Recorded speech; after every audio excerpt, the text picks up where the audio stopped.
Hello everyone. आज हम discuss करेंगे an elegy written in country churchyards के नेक्स्ट स्टेंजास को। इससे प्रीवियस वीडियो में हमने इसके 10 स्टेंजास को डिस्कस किया था। आज हम इसके नेक्स्ट 10 स्टेंजास को डिस्कस करेंगे।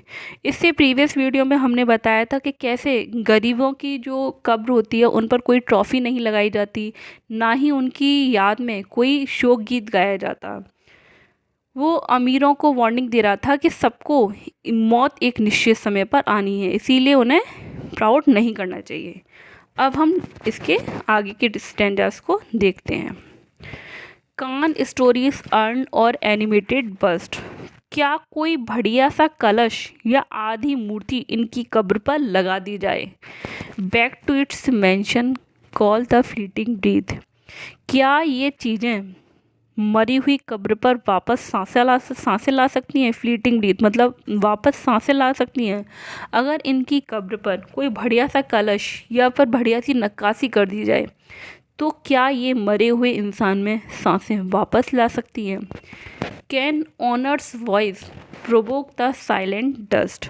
क्या इनके ऑनर में कुछ ऐसा बोला जाए तो वो चीज़ें इनकी साइलेंट मतलब जो साइलेंट पड़ी हुई मिट्टी में कुछ भड़का सकती हैं, मतलब प्रोवोक यानी कि कुछ भड़का सकती हैं। Of flattery soothe the dull cold ear of death. क्या कोई फ्लैटी मतलब चापलूसी की जाए तो इनके डल यानी कि ठंडे पड़े कानों को खुश कर सके जो अब मर चुके हैं। ऐसा नहीं हो सकता। मतलब वो गरीब लोगों को के बारे में बोल रहा है कि कोई ऐसा कुछ भी किया जाए, क्या ऐसा हो सकता है कि इनकी ये वापस जिंदा हो जाएं। नेक्स्ट स्टैंडा में बोल रहा है perhaps in this neglected spot is laid. शायद ये जो लोग हैं वो नेग्लेक्टेड सी जगह पर लेटे हुए हैं। Some heart once pregnant with celestial fire. तो इनमें से कुछ के दिल कभी प्रेग्नेंट मतलब फुल ऑफ पैशन से भरे होंगे। Hands that the rod of empire might have swayed. क्या पता इनमें से कुछ लोगों के हाथ एम्पायर रूल करने के लिए बने थे। और वेक टू एक्सट्रेसी द लिविंग लायर। या इनमें से कुछ के हाथ लायर यानी कि वीणा बजाने के लिए बने होंगे। वो बता रहा है कि शायद ये जो मर गए हैं इनमें से कुछ के जो दिल थे वो फुल ऑफ पैशन रहे होंगे, या फिर इनमें से कुछ के हाथ एम्पायर करने के लिए बने होंगे, या फिर कुछ के हाथ लायर बनाने के लिए बने होंगे।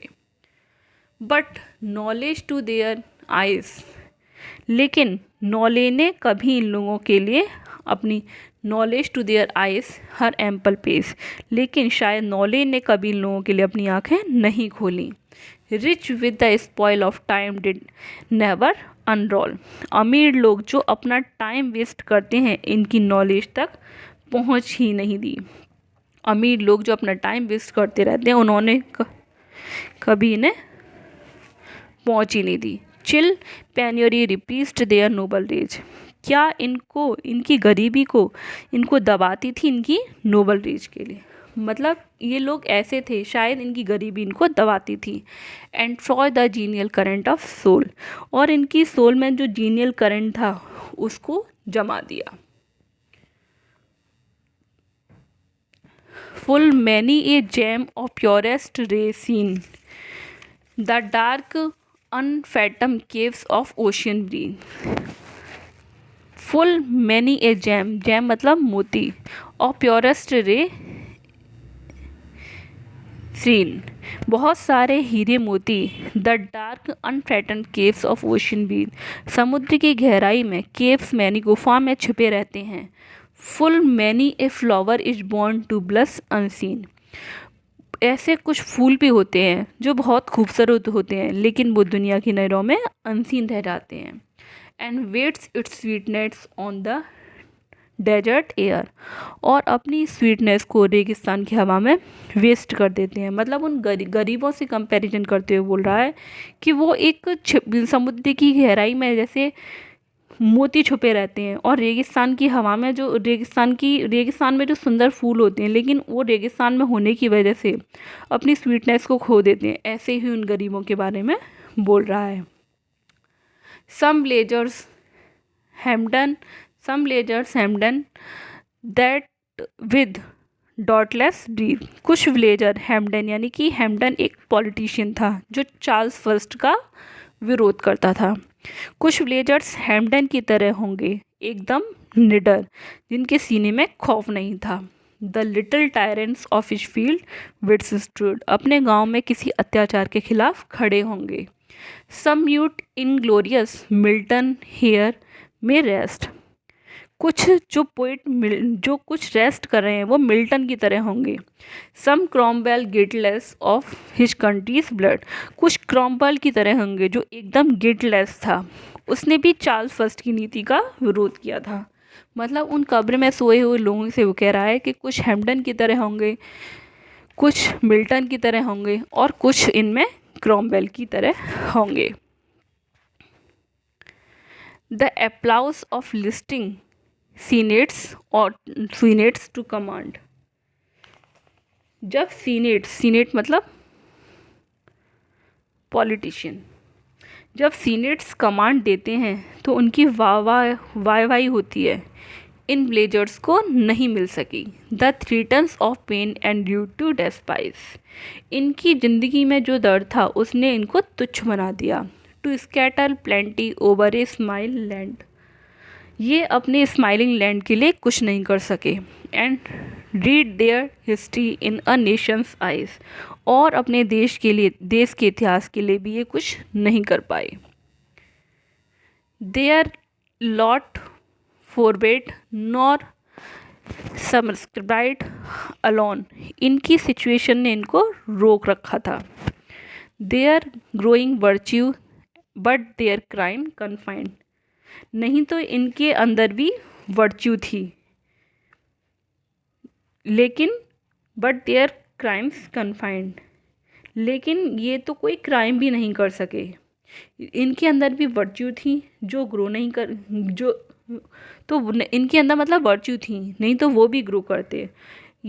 और लेकिन ये तो कोई क्राइम भी नहीं कर सके। Forbade to wade through slaughter to a throne, लेकिन इन्होंने कोई थ्रोन राजगद्दी पाने के लिए कोई खून नहीं बहाया। And shut the gates of mercy on Mankind, और इंसानियत के लिए अपने दया के दरवाजे कभी बंद नहीं किए। मतलब ये लोग ऐसे थे, इन्होंने तो कुछ भी नहीं किया। The struggle pangs of conscience truth to hide, जब ये ब्लेजर्स स्ट्रगल करते थे तो इन्हें बड़ा कष्ट होता था। To quench the blush of ingenuous shame, इन ब्लेजर्स जब ये ब्लेजर्स स्ट्रगल करते थे तो इन्हें बड़ा कष्ट होता था, तो इस बात को ये छिपाते नहीं थे।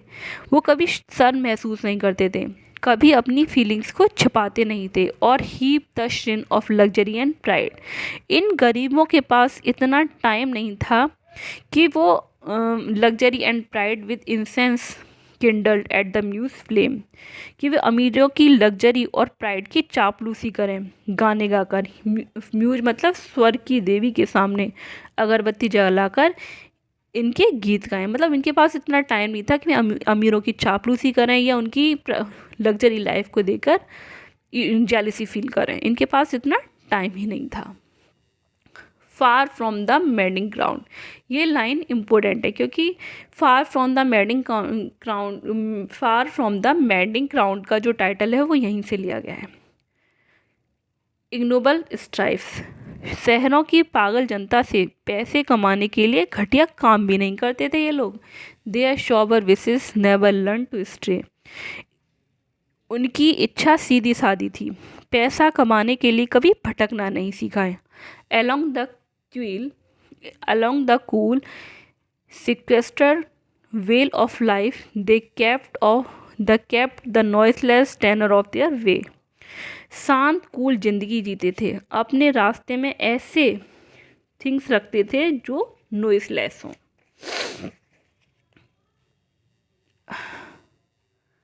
Yet even these moves from insult to product, लेकिन फिर भी इनकी इच्छा थी कि जहाँ भी इन्हें दफनाया जाए इंसल्ट से दूर रखा जाए।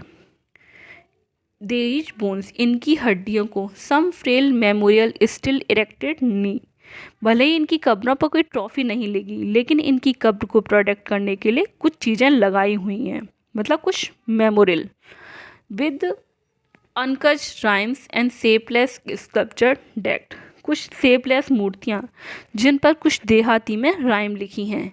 इम्प्लोर्स the passing tribute of a sigh, जिससे कोई कब्र इनके पास से गुजरे तो कम से कम आहा तो भरेगा इनको ट्रिब्यूट देने के लिए। आई होप आपको ये पोइम समझ में आई हो। इससे जो नेक्स्ट वीडियो होगी उसमें हम इसके बचे हुए स्टैंजा को डिस्कस करेंगे। Thanks for watching.